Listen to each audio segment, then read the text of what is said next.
So we've talked about belonging and we've talked about accessibility and we've talked about how it's important to have the conversation and it's important to ask and answer the question. Yeah. We've asked the question several times, but we haven't really answered it. So what is there something missing from DEI?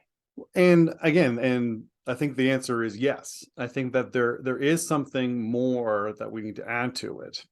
And I think that what is missing is largely about agency.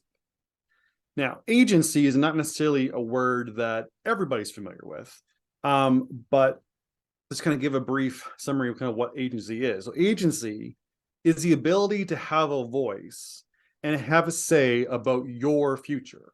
It's about the ability to have some autonomy in your career. And from a psychological perspective, it refers to the ability for people to be able to act independently and effectively be in control of their own lives. So we talk about this from a standpoint of the workplace and from a DEI realm. It's really about giving the opportunity for people to have a voice and to find their own path. So what agency is kind of a fundamental component of is about removing barriers like the glass ceiling or removing the kind of invisible walls that some people find themselves in.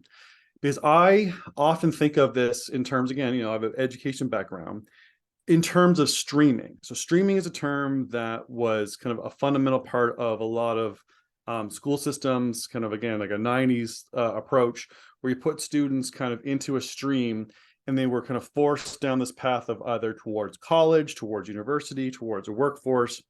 And the problem with the streams is that it was almost impossible to jump streams. Yeah. So once you're in a stream, you got to stick it out, and you have no agency And to lead somebody that. else decided what stream you were in. Well, and you decided those really early on. Really I don't want early on. Yeah, like I don't want to go on my own soapbox about problematic education practices, but staying focused. But it is a great kind of example of the kind of invisible barriers that we place around people and force them into a direction where they want to go, regardless of their own voice or their own opinions about their future. We have placed them in this path or in this box, and they don't really have the ability to break out of it unless we give them agency. Yeah. And what I like about this, what comes to mind for me is, well, I mean, the question that has to be asked is, how does this play out in the workplace, right? How does agency, how do you create agency at work, or what does this actually look like? And in thinking about that, it reminded me of a story that a friend of mine shared with me about his experience, because this person works for a organization that very publicly supported LGBTQ rights. And as a trans male, the values of the organization was one of the big things that really attracted him to the company. But the problems that came up in the workplace was that he was constantly being tasked with like anything and everything that had to do with the LGBTQ community.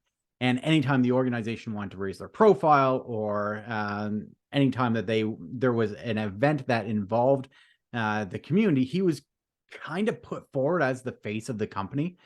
He was volunteered to head up diversity groups and tasked with, coming up with what the company should be doing for Pride.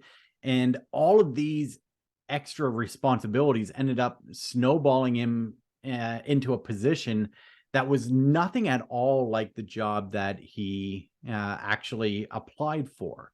To use your terminology, somebody else decided and ended up streaming him into a completely different career path than what he had set his sights on, right? This is somebody who had the education and training to pursue a certain career. Right. And he was hired for those skills, or after a while, it felt like he was not hired for his skills, but hired for the His representation. community that he represented. Right. Right. Yeah. And this happens far more often than we would want to think.